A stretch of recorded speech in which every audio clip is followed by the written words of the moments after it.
Welcome to part 4, and we're going to read some scriptures on marriage. And I want you to open your eyes, open your ears, open your heart to receive these examples and instructions and reproofs and even rebuke. Proverbs chapter 5, verse 18 and 19. May your fountain be blessed, and may you rejoice in the wife of your youth, a loving doe, a graceful deer. May her breasts satisfy you always. May you ever be captivated by her love. Commandment and advice and instruction to the husband. Proverbs 12 and 4. A wife of noble character is her husband's crown, but a disgraceful wife is like decay in his bones. Now, if you're a disgraceful wife, you wondering why you're decay in his bones, because you don't have a noble character. Proverbs 18 and 22. He who finds a wife finds what is good and receives favor from the Most High. Man, if you get a wife, and if it's a wife that is following the ways of the Most High,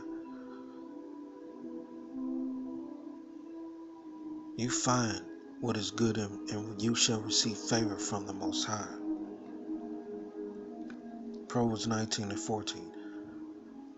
Houses and wealth are inherited from parents, but a prudent wife is from the Most High. Look up the word prudent. Get understanding, wife.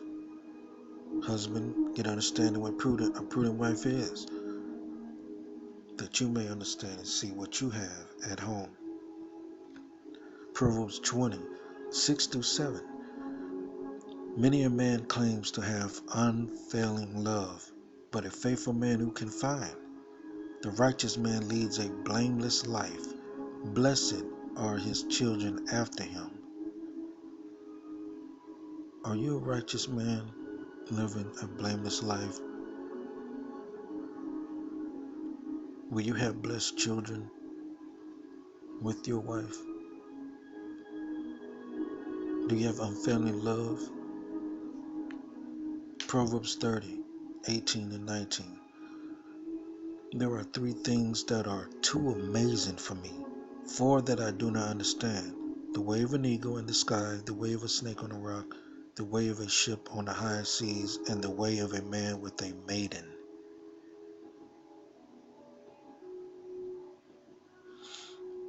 Figure that out. Proverbs 31 and 10. A wife of noble character who can find? She is worth far more than rubies. Have you ever seen rubies? How beautiful they are, how they sparkle, their value, their worth. If you find a woman, a wife of noble character, she is worth far more than those. Ephesians 5, 22 through 33. Wives, submit to your husbands as to the Most High. Are you submitting yourself to your husband as you do to the Most High? Are you obeying your husband as you obey the Most High? For the husband is the head of the wife, as Christ is the head of the church, his body, of which he is the Savior. Now as the church submits to Christ, so also wives should submit to their husbands in everything. That's everything. Husbands, love your wives, just as Christ loved the church and gave himself up for her to make her holy, cleansing her by the washing with water through the word, and to present her to himself as a radiant church without stain or wrinkle or any other blemish, but holy and blameless. In this same way, husbands ought to love their wives as their own bodies. He who loves his wife loves himself. After all, no one ever hated his own body, but he feeds and cares for it, just as Christ does the church. For we are members of his body. For this reason, a man will leave his father and mother and be united to his wife, and the two will become one flesh. This is a profound mystery, but I am talking about Christ and the church. However, each one of you also must love his wife as he loves himself, and the wife must respect her husband.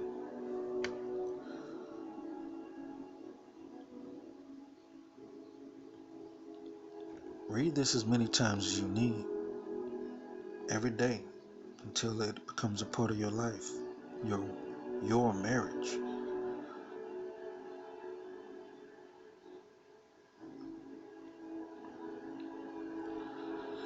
Here's another one, Deuteronomy 24:5. If a man is recently married, he must not be sent to war or have any other duty laid on him. For 1 year he is to be free to stay at home and bring happiness to the wife he has married.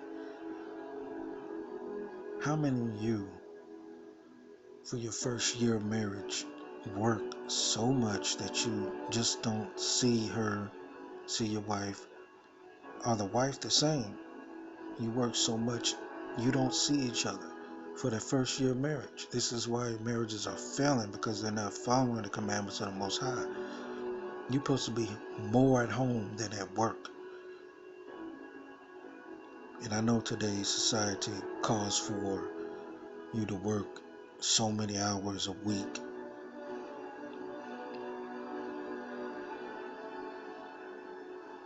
How many hours are there in 1 week?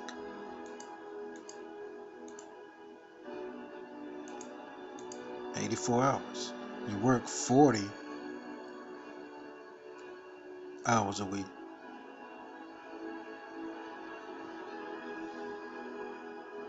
And you sleep, what, the same 40?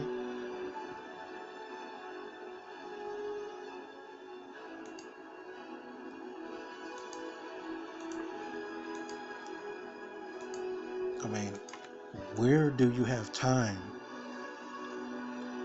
to be with your wife?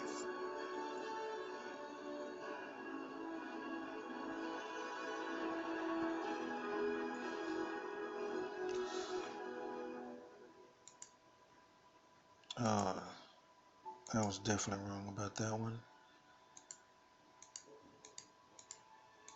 There are 168 hours in 1 week. Sorry about that. And if you subtract 80, that's sleeping and work. That leaves 88 hours. So, do you spend those 88 with your wife? Did you spend that time with your wife the first year?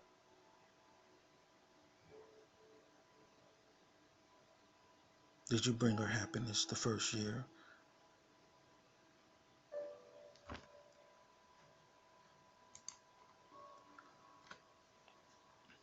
Matthew 19:4-6.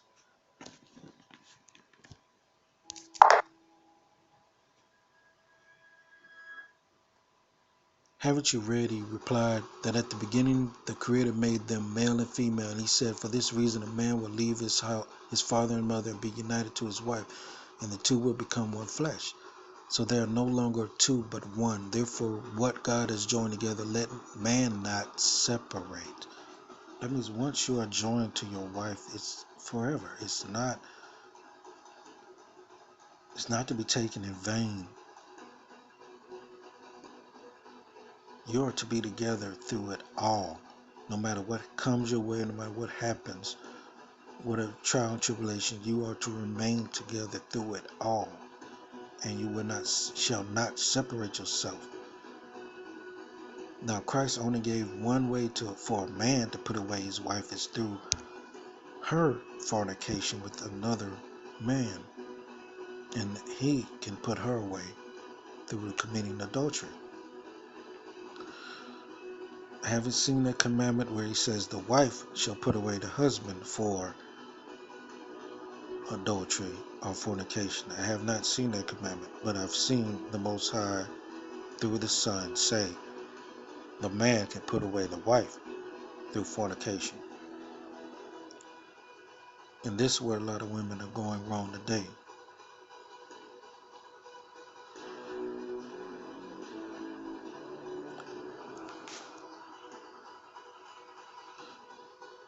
Now for the matters you wrote about.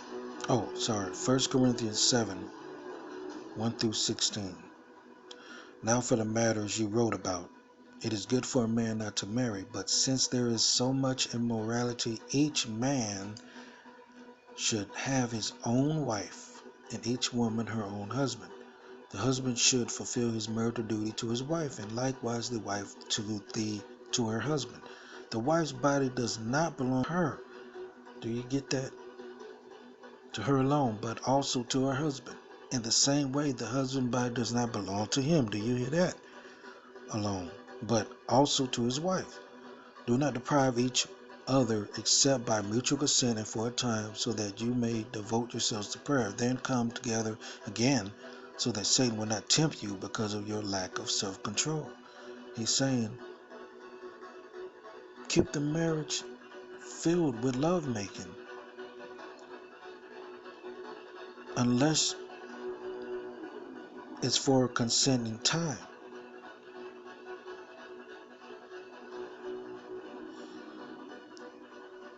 Brothers and sisters, if you're in a marriage and you're husband and wife, everything you need to know about marriage is in the scriptures. You and your wife have to take your time to discover them, read them together, get an understanding, because this is our knowledge, this is our wisdom that He has given us to walk in and to fulfill the ways of the Most High. Colossians chapter 3 verse 18 through 19. Wives, submit to your husbands as is fitting to the Lord. Husbands, love your wives and do not be harsh with them. Hebrews 13, 4 through, let's just read 4. Marriage should be honored by all, and the marriage bed kept pure, for God will judge the adulterer and all the sexual immoral. Brothers, sisters, I hope this message has blessed you and added to your knowledge and wisdom of the Most High. And His ways and His commandments are pure and true, and will bring a perfect marriage about if you follow them. If you, the husband, lead on this and the wife submit and follow on this, together y'all be following the Most High, and He will bless you and add on to you. Thank y'all, and y'all be blessed.